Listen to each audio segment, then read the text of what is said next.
Muito bem. Então, pessoal, boa noite a todos. Estou muito feliz com a participação de todos. Professora Rosana Ferrareto, muito obrigada, viu, pela sua participação. Professores e estudantes que estão aqui, em nome da reitoria, em nome das diretorias e do Núcleo de Pesquisa Institucional, eu agradeço a todos essa participação e deixo aqui meus votos, né, que nós tenhamos uma noite maravilhosa e um encontro maravilhoso. Então, pessoal, queria apresentar aqui a professora Rosana, quero apresentar a professora Rosana, né, que é a nossa parceira de muitos anos aqui dentro do MIT, com a Laletec, agora que acontece. A gente vai ter hoje uma palestra que ela é intitulada Pesquisa Científica, o que é, como se faz e para que serve a pesquisa científica. Essa palestra, a professora Rosana, ela já proferiu aqui dentro da instituição, e a gente sempre traz essa palestra novamente, porque ela é muito importante. Ela é muito importante para todos vocês que estão iniciando aí um trabalho de iniciação científica, um trabalho científico, e que vão ter esse trabalho desenvolvido ao longo aí da sua vida acadêmica. Eu vou ler aqui um pouquinho da professora Rosana Ferrareto, já deixando aqui meus agradecimentos. Então, a professora, doutora Rosana Ferrareto, ela é docente do Instituto Federal São João da Boa Vista, ela é doutora em Linguística, líder do grupo de pesquisas de comunicação científica Acontece, cientista da linguagem, estudiosa da cognição humana, pesquisadora da educação científica. A professora Rosana, ela é doutora em Linguística e Língua Portuguesa, né, na Unesp, em 2012. Ela tem estágio e pós-doutorado realizado no Departamento de Ciências Cognitivas da Case Western Reserve University, em Cleveland, Ohio.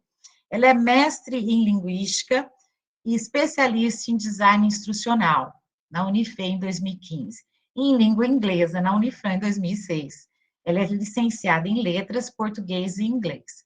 É professora no campus São João da Boa Vista e docente do mestrado em Educação Profissional e Tecnológica do campus Sertãozinho do Instituto Federal de Educação, Ciência e Tecnologia do Estado de São Paulo.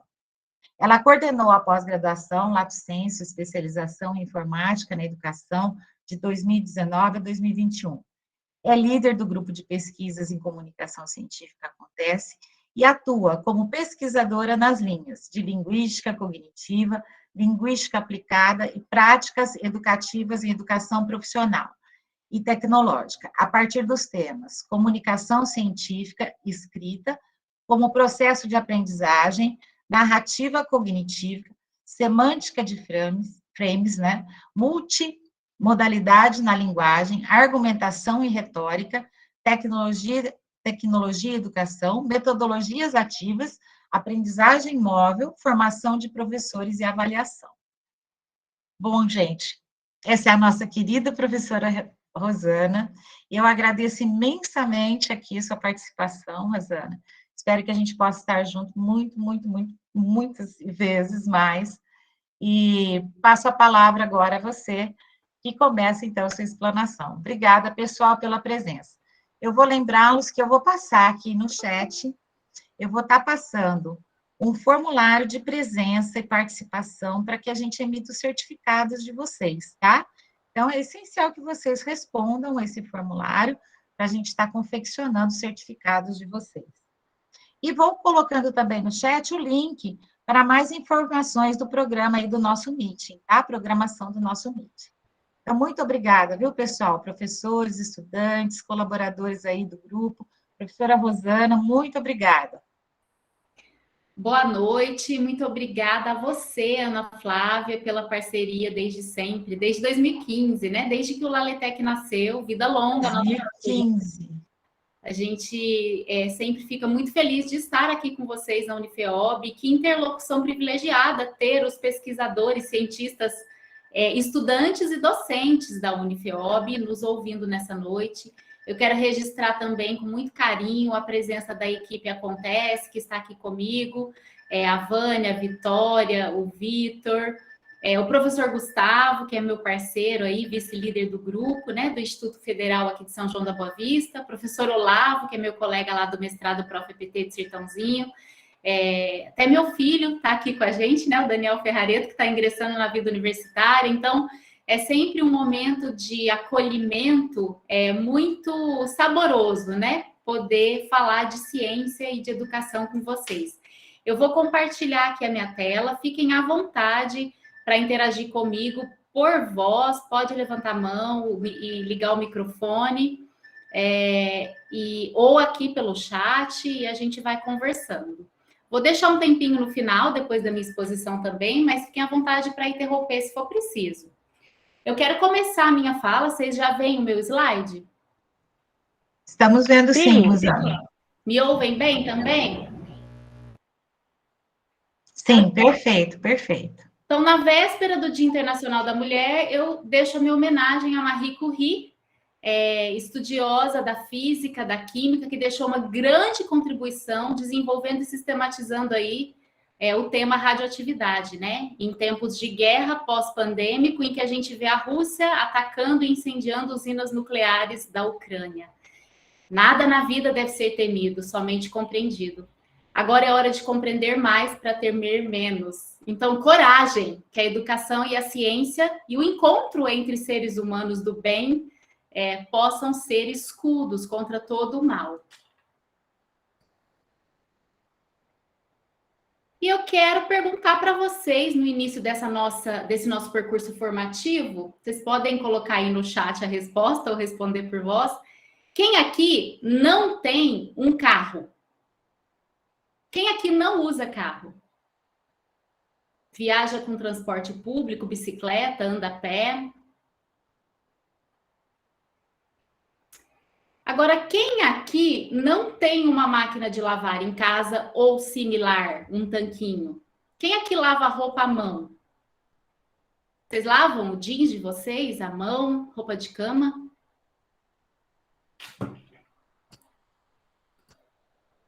Essa é a minha avó, Terezinha Ferrareto. Ela viveu 82 anos. Ela não tinha um carro, nem pilotava um carro, mas ela tinha uma máquina de lavar roupa e pilotava uma máquina de lavar roupa. Mas vocês acham que ela teve uma máquina de lavar roupa a vida inteira? Vocês acham que a experiência de lavar roupa para minha avó e para todas as avós do Brasil e do mundo foi sempre assim? Não, né, gente?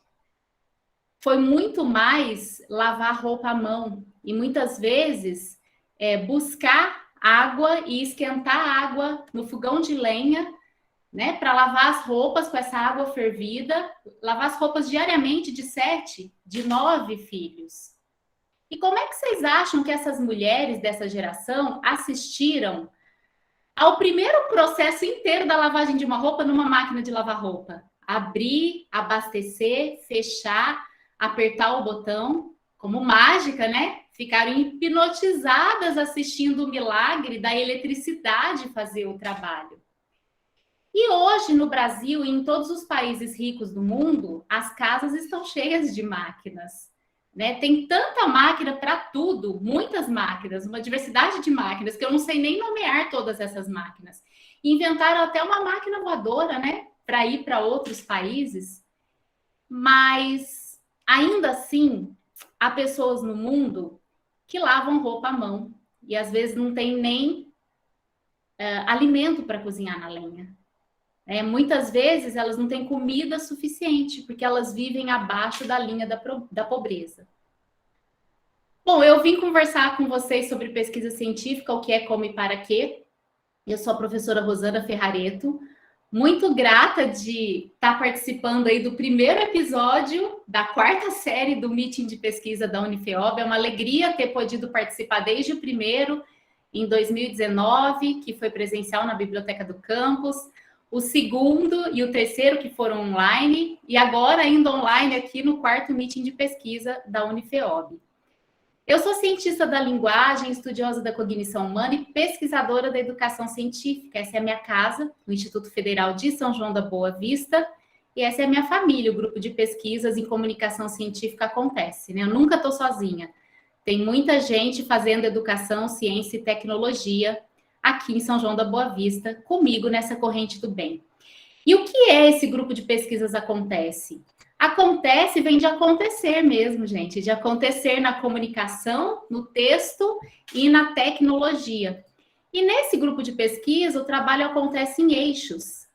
Nós temos o pessoal da ciência da computação, do eixo tecnológico, a linguística cognitiva é o nosso carro teórico, a divulgação e a educação científica são aí comandados pelo eixo da comunicação, e dentro do eixo pedagógico, nós temos um laboratório de letramento técnico e científico, o LALETEC, né, que me permite estar com vocês aqui nessa noite, porque é um projeto de extensão, é uma das missões, né, da universidade, trabalhar com ensino, pesquisa e extensão, e graças a essa oportunidade da Unifeob e do Instituto Federal, podemos promover esses encontros.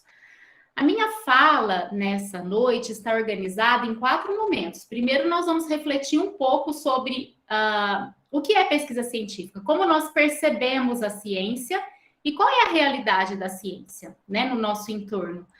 Depois, nós vamos conceituar ciência. Quais são as características de um trabalho científico? O que é o conhecimento científico? O que não é o conhecimento científico? Depois, vamos olhar para alguns métodos e ferramentas do método científico para enxergar caminhos possíveis de como começar a trabalhar com pesquisa científica na universidade.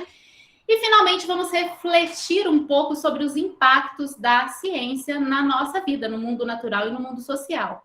Tudo bem até aí, pessoal? Alguém quer dizer alguma coisa? Estou olhando aqui o chat também, se tem alguma pergunta. Gustavo comentou aqui de forma desconfiada, eu acredito. Não sei se ele comentou isso na hora da Marie Curie ou se ele comentou isso na hora da minha avó. Foi na hora da sua avó. Eu imagino ela olhando para a máquina assim, isso não vai funcionar tão bem quanto eu. Pois é, né? No alto dos seus 60 e tantos anos, ela viveu até os 82, eu posso garantir que ali, já depois dos 80, ela já estava bem familiarizada com a tecnologia, viu, Gustavo? Bom, então vamos lá, vamos começar os nossos trabalhos, né? O que é pesquisa científica? E aí vamos entender por que essa história da máquina de lavar roupa faz sentido para falar de pesquisa científica, né? Não só as máquinas de lavar roupa, mas todas as máquinas que tornam a vida moderna possível. Então, olha só. Da água fervida no fogão a lenha para lavar roupa, as máquinas todas, a de lavar e inclusive a máquina voadora, né? Existe uma lacuna entre essas duas realidades. Enquanto 1 bilhão de pessoas no mundo usufrui dessa tecnologia facilmente, porque vive com $80 por dia, a gente tem 2 bilhões de pessoas vivendo abaixo da linha da pobreza com $2 por dia. Mas espera aí, o mundo tem 7 bilhões de pessoas. Cadê os outros 4 bilhões de pessoas? Bom, dos outros 4 bilhões de pessoas, né? A gente pode dizer, afirmar que eles vivem aí entre a linha da pobreza e a linha das máquinas voadoras, digamos assim. Eles têm eletricidade. Mas aí a pergunta que não quer calar. Quantas pessoas dessas 4 milhões que têm eletricidade lavam a roupa? Como elas lavam a roupa? Quantas pessoas têm máquina de lavar? 1 bilhão de pessoas têm máquina de lavar. Enquanto 3 bilhões de pessoas continuam tendo só eletricidade e não conseguiram penetrar a linha aí de $40 de sobrevivência por dia. Bom, então, gente, como a maioria das mulheres no mundo lava roupa, dizendo mais precisamente, né? Porque o trabalho duro de lavar roupas permanece com as mulheres, né? Elas lavam roupa sim. Trabalho duro, que consome tempo, energia. Elas fazem isso horas a fio, toda semana. E às vezes elas têm que trazer água, né, para casa. Faz um longo percurso carregando uma quantidade de água. Ou às vezes elas vão até os riachos lavar as roupas. E elas querem a máquina de lavar. Eu posso garantir para vocês que elas querem a máquina de lavar. Elas não querem passar grande parte da sua vida fazendo esse trabalho duro com uma produtividade relativamente baixa. Então, não há nada diferente entre o desejo da minha avó, da sua avó, e o desejo de todas essas mulheres, geração por geração, né? Existem gerações de mulheres querendo máquinas de lavar do mesmo jeito. Mas aí, quando eu converso com os ambientalistas, eles dizem assim, não, 1 bilhão de pessoas, 3 bilhões de pessoas tendo máquina de lavar em casa, tá ótimo. Todos não podem ter máquina de lavar, né? Deixa 4 bilhões sem máquina de lavar mesmo, porque isso não é ambientalmente sustentável. Mas me falem, gente, como é que eu digo isso para aquelas mulheres, hein?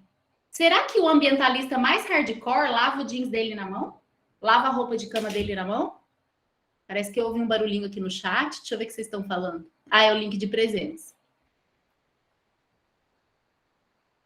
Essas reflexões todas são fruto da pesquisa do Hans Rosling, um médico da saúde pública que trabalhou na Unesco. Ele é falecido já. E ele explica a vida nos 4 níveis de renda, né? Da pobreza extrema de $2 por dia até a riqueza de $80 por dia. E ele nos deixou aí como contribuição o relato da sua pesquisa. É claro que ele estudou todas essas variáveis, né? Desde a sociologia até o crescimento econômico, o boom populacional.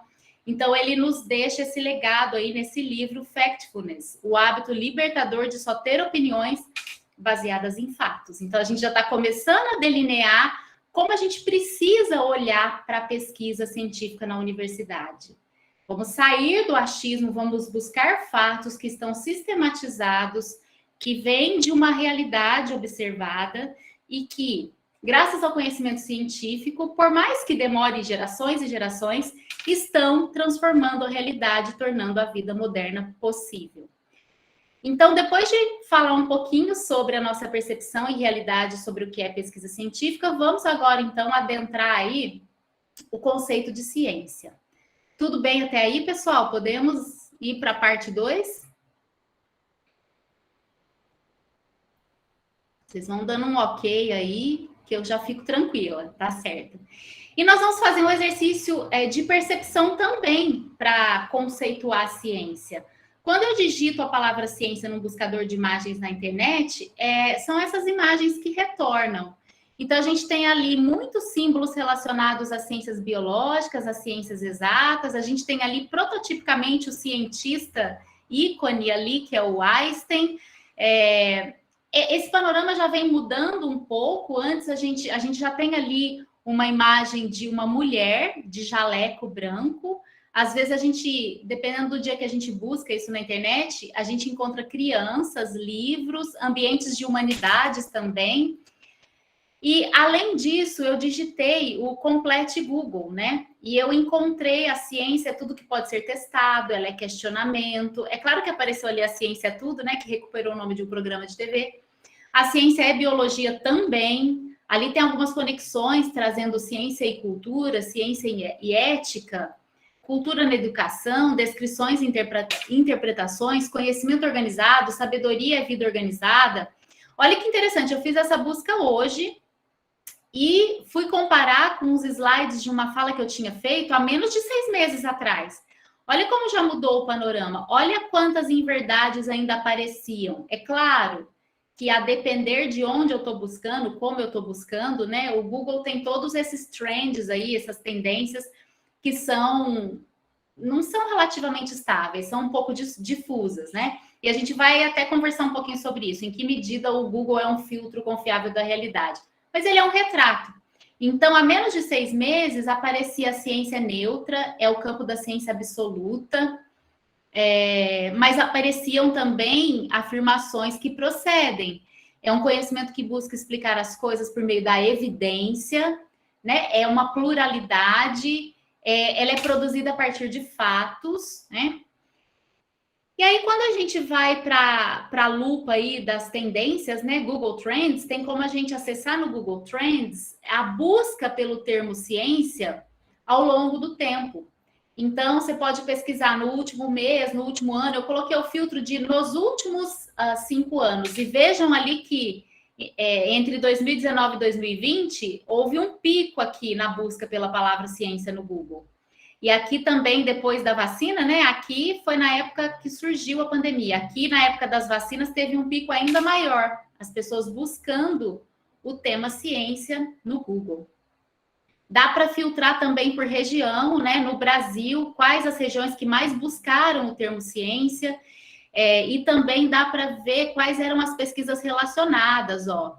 Esmeralda, salário, seres vivos, né? E aí dá para depois calibrar melhor, ou colocar uma lupa, clicar aqui e enxergar mais de perto o que esses dados significam. Mas aí vem aquela pergunta que não quer calar, né? Em que medida o Google é um filtro confiável da realidade? As buscas no Google, pessoal, elas são um conjunto de dados, e grande parte das informações que vem até a gente hoje em dia vem do Google e das mídias sociais, né?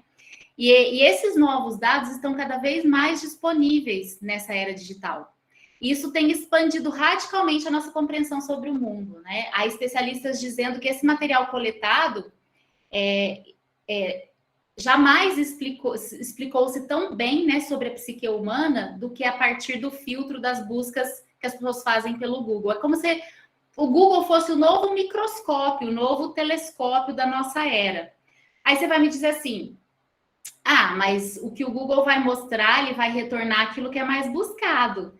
Então, mais vale a quantidade do que a qualidade? Como é que eu vou confiar?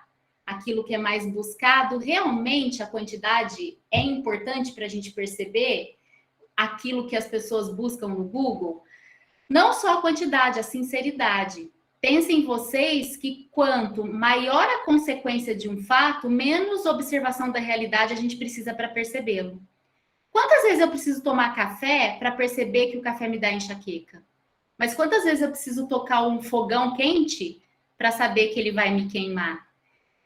E por que no Google a gente pode confiar em termos dessa sinceridade? Porque se a gente fizer uma pesquisa com enquete, coleta de opiniões na rua, as pessoas vão preservar as faces, elas vão mentir. Mas ali no escuro do seu quarto sozinho, né, no anonimato, você vai perguntar para o Google aquilo que você quer, sem nenhum véu, você vai se descobrir. É claro que assim como na ciência, no Google você precisa fazer as perguntas corretas. E o que a gente aprende dessa história, né? Da interferência da tecnologia, da presença dos dados coletados via Google também, na internet, no fazer científico dessa sociedade pós-moderna. A ciência é feita de dados, né? É claro que a gente tem o Big Data, e eu não estou falando só de Big Data, eu estou falando de dado mesmo, que é aquilo que a gente extrai da realidade como matéria-prima bruta. E aí eu trago esse outro livro, Todo Mundo Mente, Big Data, Novos Dados e o que a internet nos diz sobre quem realmente somos. Né? Hoje a gente tem as bases de dados, vocês vão ter aí um percurso formativo muito interessante nesse quarto meeting de pesquisa, vão falar do Comitê de Ética e Pesquisa, onde buscar as informações, como ler artigos, né? Para transformar essas informações em conhecimento.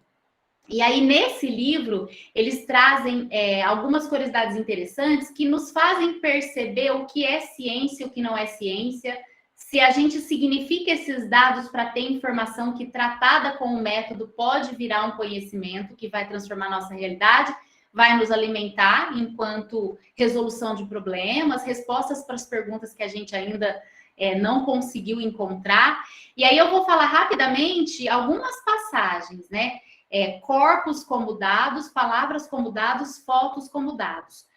No segundo episódio que eu vou estar aqui com vocês ainda no final desse mês, que a gente vai falar de projetos de pesquisa, a gente vai usar de novo esses exemplos para começar a registrar, investigar como é que a gente precisa sistematizar essas informações que são dados significados. Então, o autor, ele cita nesse livro uma passagem sobre a compra de cavalos de corrida em leilão. Gastam-se fortunas com cavalos de corrida. E qual que é o método de avaliação para escolher aquele cavalo que vai dar lucro, que vai correr bem? É o pedigree, né? Mas o pedigree, ele é baseado no quê? Na andadura dos cavalos. Só que existe pouco consenso entre os avaliadores. Então, é um método que não tem muita validade. Não é científico, mas as pessoas querem ganhar dinheiro com isso. Então, foram buscar um estudo científico para inovar no método de avaliação de escolhas de cavalos. E um cidadão norte-americano, ele até desenvolveu um ultrassom só para examinar os cavalos, e ele começou a medir o tamanho das narinas dos cavalos, o tamanho dos excrementos dos cavalos. E ele pegou os dados do tamanho das narinas dos cavalos, vencedores e os mal-sucedidos, e começou a correlacionar com outro conjunto de dados, né? Os lucros que esses cavalos davam. Quem tinha narina de tal tamanho dava tanto lucro, para tentar não explicar a realidade, mas para tentar prever, né? E responder a pergunta que não queria calar: como é que eu vou ganhar dinheiro e não perder dinheiro com cavalos de corrida? Começou a correlacionar o conjunto de dados do tamanho dos excrementos dos cavalos com o conjunto de dados, qual é a velocidade que esses cavalos conseguiam atingir.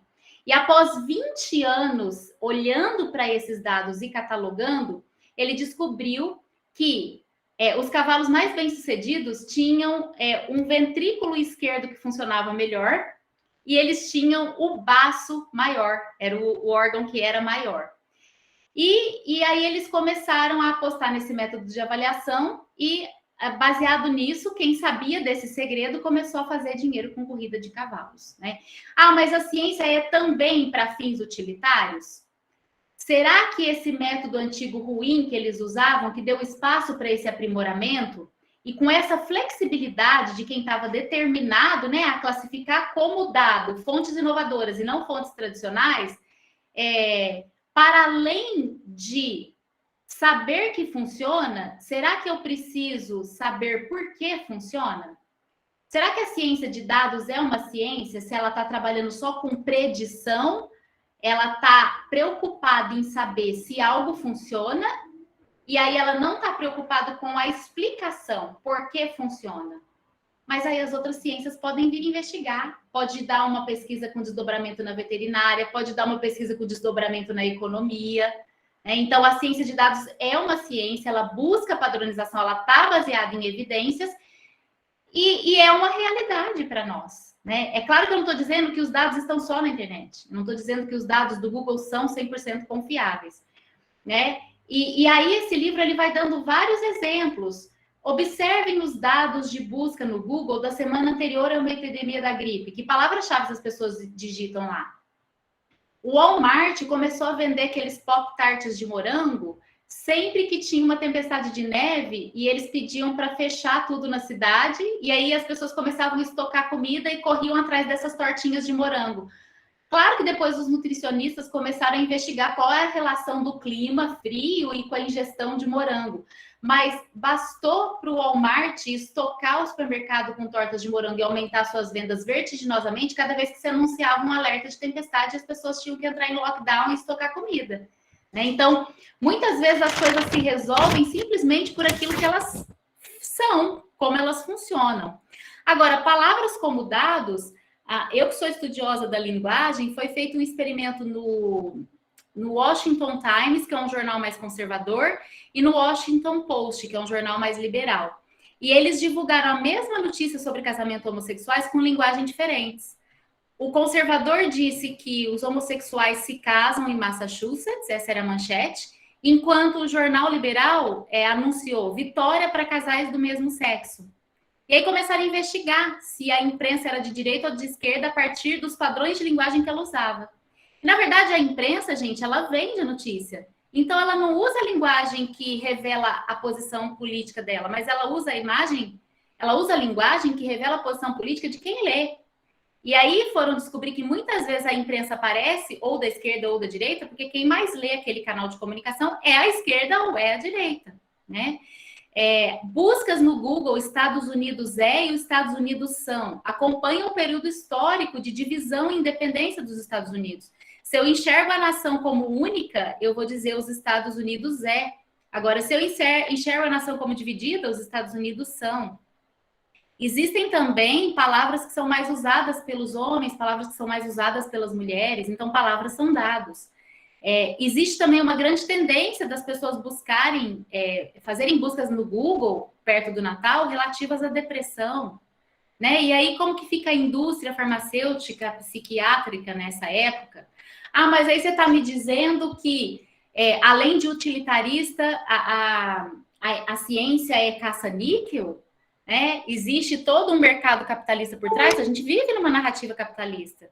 Olha quantas coisas, né, infringem aí o mundo científico. Eu estou dizendo que corpos são dados, palavras são dados, fotos são dados. Por que as fotos antigas ninguém sorria?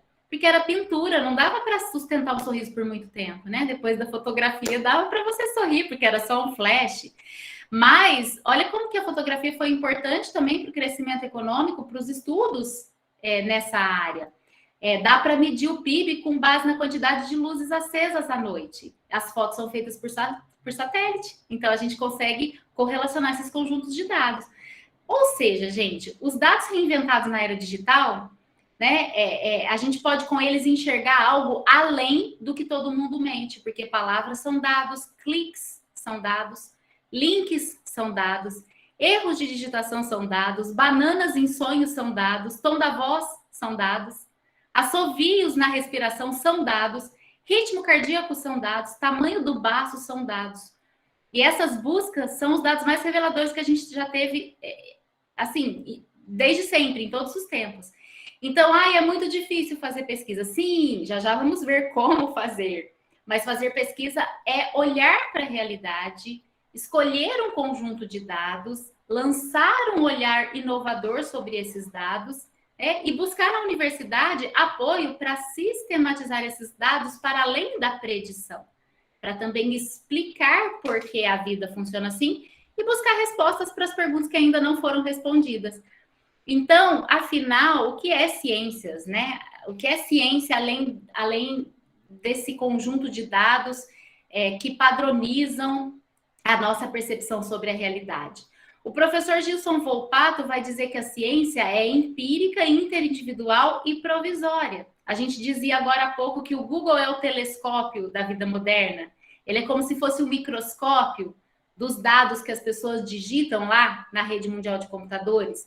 E é bom que a ciência seja provisória, né? Eu estou falando do Google como microscópio, porque imaginem vocês a vida antes do microscópio, a vida antes do antibiótico. Então, a ciência é provisória porque ela é volátil? Ela não é confiável? Não, a ciência é provisória porque a realidade muda? Não, a nossa percepção sobre a realidade muda. Porque a gente vai evoluindo e desenvolvendo ferramentas que a gente consegue enxergar coisas que a gente não enxergava antes. Então, para o cientista, é bom que a ciência seja provisória. Para o negacionista, é ruim, porque ele aceita em verdades confortáveis, como se fosse uma fé, né? E dá trabalho processar a mudança. Eles têm ideias de estimação das quais eles não querem abrir mão. Eu não estou dizendo aqui que só o conhecimento científico salva. A gente precisa de todos os conhecimentos. A gente precisa do conhecimento religioso, do conhecimento popular, do conhecimento artístico. Todos eles nos complementam, mas a gente está falando aqui de transformar a realidade, de tornar a vida moderna possível, né? De ser universitário e se tornar cientista e contribuir para a humanidade, para a sociedade. Agora, além de provisória, a ciência é interindividual, porque aquilo que eu produzo como resultado da minha pesquisa científica, eu vejo, mas você tem que ver, ele tem que ver, ela tem que ver, eles têm que ver, vocês têm que ver, nós todos temos que ver a mesma coisa relativamente estável. Não é como conhecimento religioso, eu tenho meu Deus, eu acredito, eu vejo ele dessa forma, você vê diferente. Não, né? Por que ela é interindividual? Porque ela é empírica. O que significa ela ser empírica? Ela tem que ser baseada em fatos. Então, seu professor da iniciação científica, ele vai pedir para você trazer a literatura. Que artigo você leu? Que livro você leu? Que teste você fez no laboratório? Quantas vezes você repetiu esse teste para ver se ele tem um resultado confiável, válido? Né? Então, o conhecimento científico, a própria palavra ciência vem da palavra conhecimento. O conhecimento científico, ele é um saber sistematizado baseado em evidências. E para que a gente possa sistematizar esse saber, a gente precisa de muitos conhecimentos. O professor Gilson Volpato vai dizer que para desenvolver a mentalidade científica, eu preciso de teorias do conhecimento. Eu sou educadora, então eu preciso conhecer o que são as teorias de aprendizagem, como o meu aluno aprende, como ele aprendia, como ele evoluiu, né? Antes ele aprendia por tentativa e erro, era uma abordagem mais comportamentalista, né? Aí começou a se considerar o pensamento do aluno e respeitar as fases da cognição.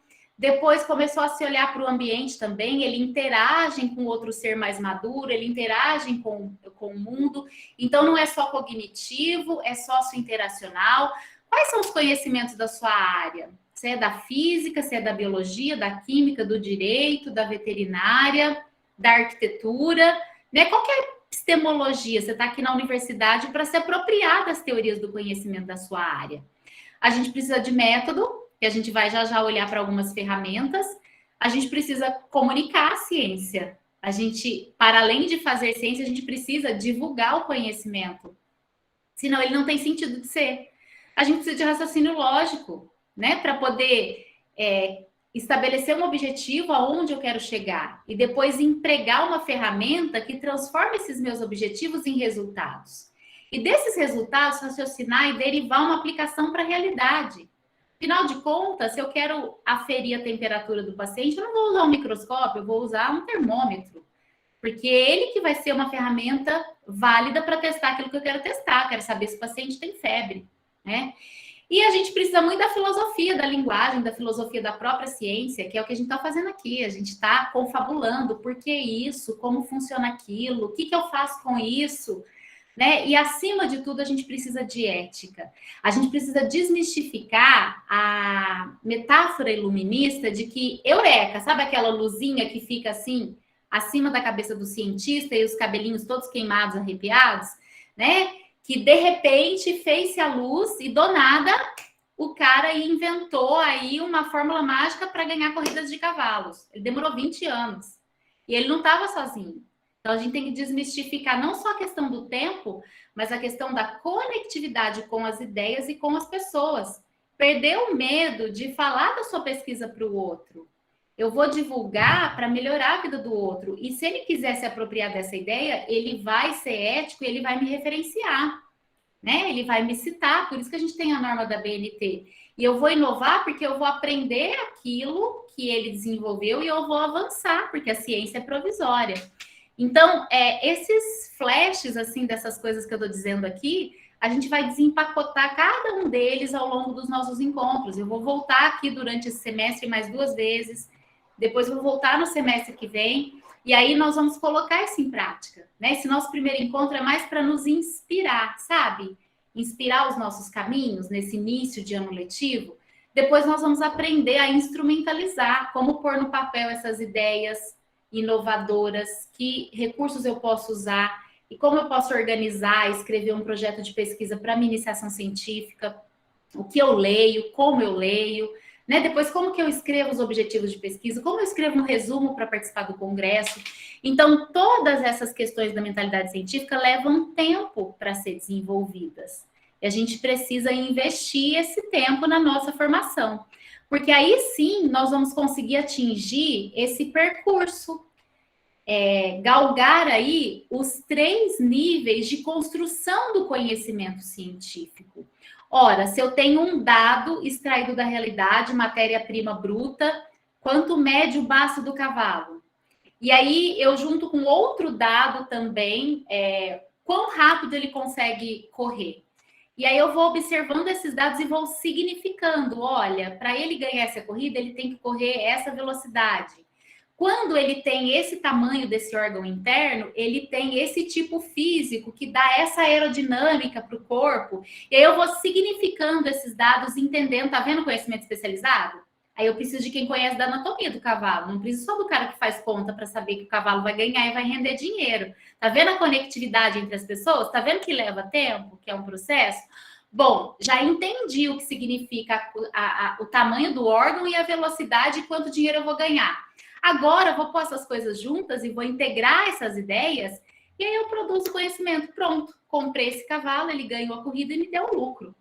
Então, o dado significado se transforma em informação. E a informação integrada, conectada e colocada em prática, ela me dá o conhecimento que eu preciso para mudar a minha realidade, para responder aquilo que eu quero. Tudo bem até aí, pessoal? Nós já percorremos aí o que é pesquisa científica, o que é ciência. Já estamos na metade do caminho. Vamos agora entender um pouquinho como fazer. Alguém quer dizer alguma coisa até então? O pessoal está dizendo muito bom, perfeito. Então, vamos tocar. Podem guardar as perguntinhas para o final, então. Então, como fazer ciência, né? O que o cientista faz? E quando eu falo cientista, somos todos nós aqui, né? Não precisa ser cientista sênior, experiente, famoso, com muita coisa publicada. A partir do momento que eu me aproprio, né, desse papel de universitário e eu vou fazer um TCC lá no final do meu curso e eu vou aproveitar a chance da iniciação científica e eu quero aprender. Eu quero aprender para poder melhorar, para me melhorar como pessoa, para o meu desenvolvimento pessoal, para melhorar a minha família, o meu trabalho, a minha cidade, a minha universidade. Eu sou cientista, eu não estou simplesmente cientista. Então, o cientista faz perguntas, né? Ah, mas se eu tiver muita máquina de lavar, eu não vou ter um mundo ambientalmente sustentável. Então, o que eu faço para lidar com essas duas coisas? Como é que eu fecho essa conta? É daí, desse tipo de pergunta. Quando eu perguntei para vocês, quem aqui não tem um carro? Quem aqui não tem uma máquina de lavar? Quem aqui lava roupa à mão? Então, é dessa curiosidade de observar como funciona o nosso dia a dia e como tornar a nossa vida melhor que nasce a ciência. E o cientista, para ele percorrer aqueles 3 níveis lá de construção do conhecimento e para certificar-se de que o conhecimento que ele está produzindo é científico, ele estuda variáveis. Ou para caracterizar essas variáveis, ou para testar hipóteses de relações entre essas variáveis. O que são variáveis? São coisas que variam, né? Varia o número de pessoas que têm água fervida para lavar roupa e agora tem máquina de lavar ao longo do tempo? Sim, isso mudou, né? Se eu tiver mais gente consumindo eletricidade, os recursos vão se esgotar mais facilmente? Se eu viver com $2 por dia, eu vou conseguir comprar uma escova de dentes elétricas ou nem vou conseguir escovar os dentes, ou talvez eu escove os dentes com a mesma escova compartilhada da família inteira. Então, elas se chamam variáveis porque você faz teste entre elas, elas variam.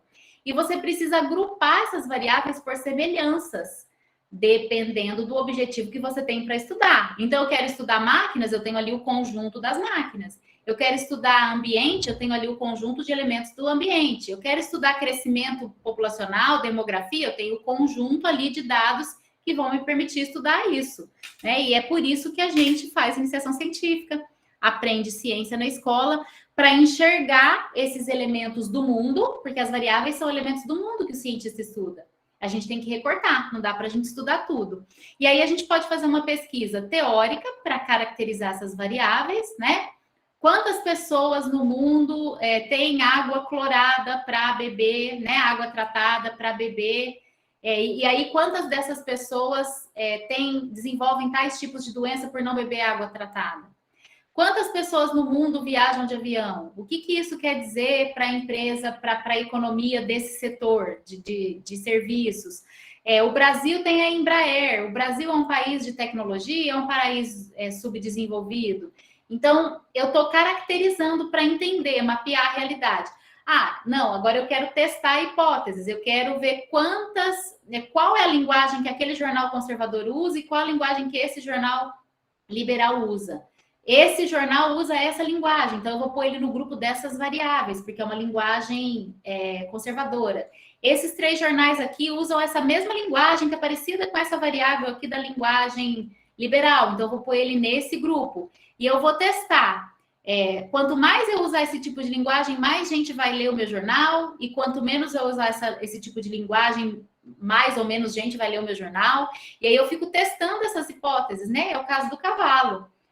O cavalo tem um baço maior, ele vai correr mais, quanto mais rápido ele consegue correr do que o outro. E aí eu fico testando essas variáveis, né? Que são dados que eu signifiquei, transformei em informação, para poder criar conhecimento, para encontrar as respostas que eu procuro, seja o meu objetivo entender a realidade, ou seja o meu objetivo testar a realidade. E aí, quais são as ferramentas que a gente pode usar para nos ajudar nessa caracterização das variáveis ou né, nesse teste de hipóteses? A gente precisa pensar, né? Então, como é que a gente pensa com clareza? Entendendo como é que o nosso sistema de pensamento funciona.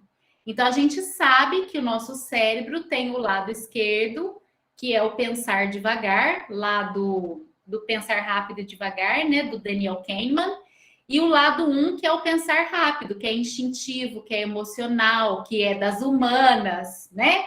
E o sistema 2, que é racional, que é sistematizado, que é organizado, que é analítico, que não é orgânico, intuitivo, é sistêmico, é o das exatas. Só que o sistema 2, ele interpreta a realidade a partir da fotografia que o sistema 1 registrou. Porque é pela emoção que a gente acessa o mundo. Né? Então, a gente precisa começar a fazer esses questionamentos que viram projetos de pesquisa, tateando a realidade, sentindo aquilo que dói mais na gente, sentindo aquilo que faz mais falta, ou sentindo aquilo que traz mais alegria. Né? A cultura não é só pragmática, ela é também hedonística, a gente também precisa do filtro do prazer para poder entender e interpretar o mundo.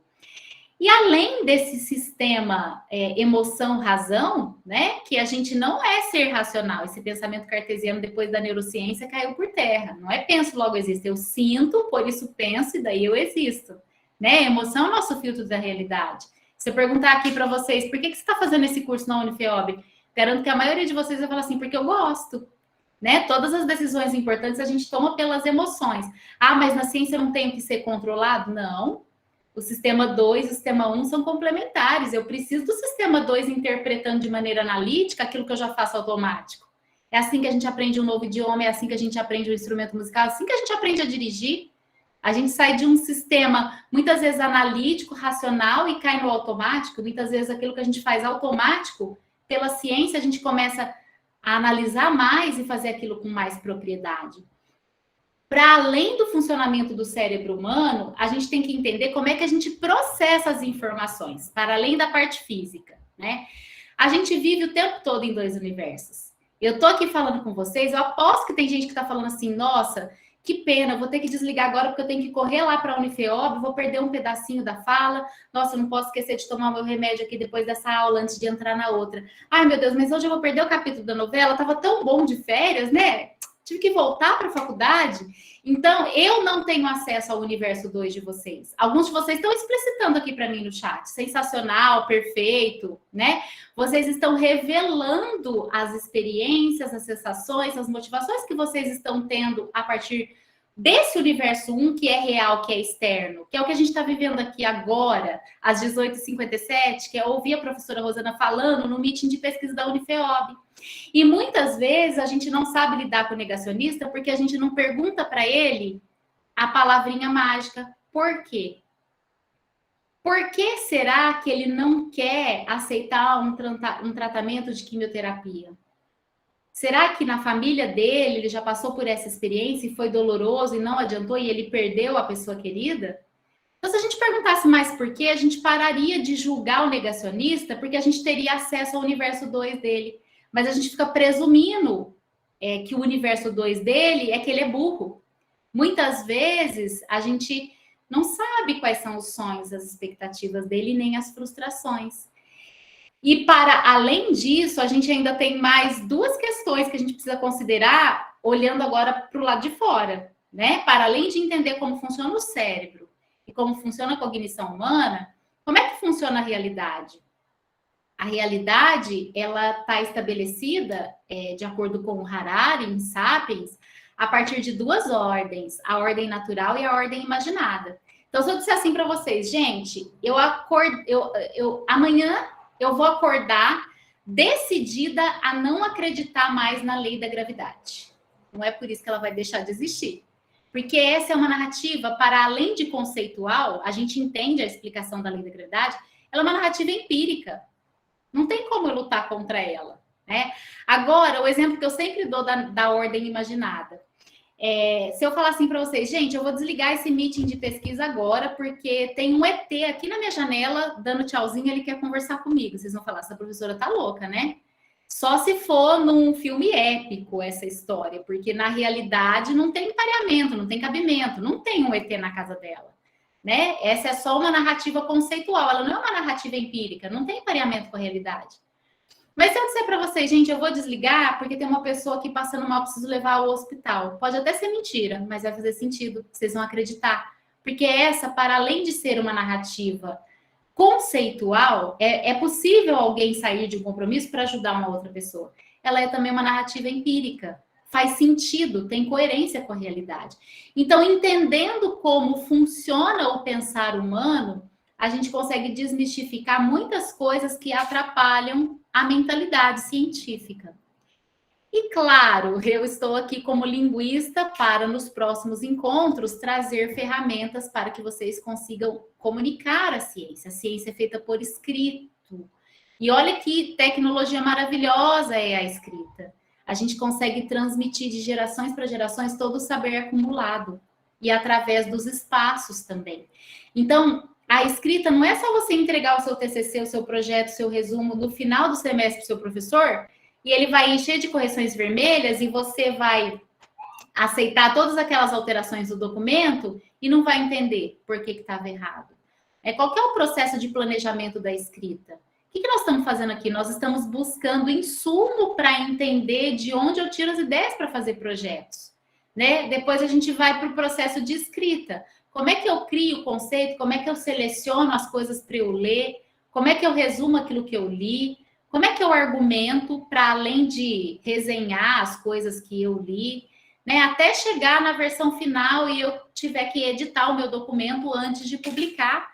Ele vai passar por uma banca, ele vai passar por professores especialistas, e aí é o papel do orientador, né? Ou seja, são processos complexos que não acontecem em linha reta, em ascensão. A gente tem que acabar com esse instinto. Tá no livro Factfulness também. A gente tem muita vontade de acertar de primeira, escrever e ficar lindo, maravilhoso, escolher um tema de TCC que deu certo desde o começo, mas a gente vai fazer e refazer muitas vezes, né? A ciência é uma jornada, e processos complexos são autoadaptativos, eles resistem à desordem, não dependem só do orientador para acertar. O carro é um sistema não complexo. Quando ele vai para o mecânico, depende só da expertise do mecânico para o carro funcionar. O ser humano, o corpo humano, é um sistema complexo, é autoadaptativo. Ele fica o tempo todo lutando contra a desordem, né? Entropia, homeostase, né? Vem o desequilíbrio, vem o equilíbrio. Escrever é assim, fazer ciência é assim, é um looping, né? A gente vai fazendo, se apropriando, vai errando, vai acertando. Vocês acham que a vacina não foi tentativa e erro? Deu certo, oba, vamos continuar, né? E as pessoas reclamando, nossa, mas como que eu vou confiar na vacina que foi feita em um ano? Gente, mas a gente está numa pandemia global, né? E as pessoas começaram a tomar vacina e começou a dar certo. E é um sistema complexo. Para o organismo sarar, quando você vai ao médico, não depende só da expertise do médico, depende de tantas circunstâncias, de como você reage, né? De como o quadro evolui. Então, fazer ciência é assim. Como? Entendendo como a gente pensa e entendendo como a gente comunica, como a gente escreve. Ok. O que é pesquisa científica? A pesquisa científica tem ciência. O que é ciência? Depois de entender o que é ciência, quais são as ferramentas, como fazer ciência, né? O cientista tem que perguntar, tem que fazer os conjuntos de dados que chama variável, aí ele caracteriza, ele testa a hipótese, daí ele escreve o texto científico, que tem toda uma formatação, tem norma, tem linguagem técnica. Para que tudo isso, gente? Dá tanto trabalho? Para que fazer ciência? O que precisa ser feito, hein? Bom, se o cientista faz perguntas, é claro que ele vai fazer ciência, é óbvio que ele vai fazer ciência para responder a essas perguntas. Mas será que a gente consegue responder todas as perguntas? E será que a gente precisa responder todas as perguntas? Será que eu preciso que os 7 bilhões de pessoas no mundo tenham uma máquina de lavar em casa? O aquecimento global é real, né, gente? Será que dá para fazer isso? Colocar os 7 bilhões de pessoas do lado de cá, se afastando da linha da pobreza de $2 por dia? Será que os ricos vão continuar cada vez mais ricos? Será que dá para a gente aumentar ali a quantidade de pessoas que tem uma máquina de lavar em casa? Se o aquecimento global é real, como é que eu tenho mais eficiência energética a despeito do aumento do número de máquinas de lavar e do bem-estar das pessoas, da qualidade de vida? Será que eu consigo promover a energia verde ou eu dependo da mudança de comportamento também das pessoas, né? Para comprar uma máquina de lavar, qual que é a moeda de troca para ter bem-estar e poder não ter uma vida indigna lavando roupa à mão? Será que eu tenho que mudar de comportamento e diminuir o consumo em outros aspectos da minha vida? Será que o ambientalista vai conseguir diminuir o consumo ou ele vai continuar aconselhando a gente a fazer o que ele não faz? Olha que responsabilidade ética a gente tem como cientista, né? E olha só, para que fazer ciência? Para que pensar na ciência usando como ícone a máquina de lavar roupa que a gente usou hoje, né? Olha quantos desdobramentos essa história do Hans Rosling tem para nos ensinar nesse mundo da ciência. Dá para a gente fazer ciência a partir dessa história, dessa narrativa que é real, no meio ambiente, na economia, na demografia, na tecnologia, na educação. Então, para que ciência, gente? Para que a gente possa mexer em todos os campos da nossa vida. Mas para ficar aqui assistindo um milagre da máquina de lavar louça, de lavar roupa, será que a gente faz ciência para ver a máquina trabalhar? A máquina trabalha? Sim, a máquina trabalha, e nós? Nós vamos à biblioteca, gente. Essa é a mágica. Você abastece, liga a máquina e o que ela te dá? Livros. E aí, a mãe tem tempo de ler livros de histórias para os filhos, a mãe tem tempo de aprender inglês para viajar, a mãe tem tempo de ler os seus romances preferidos.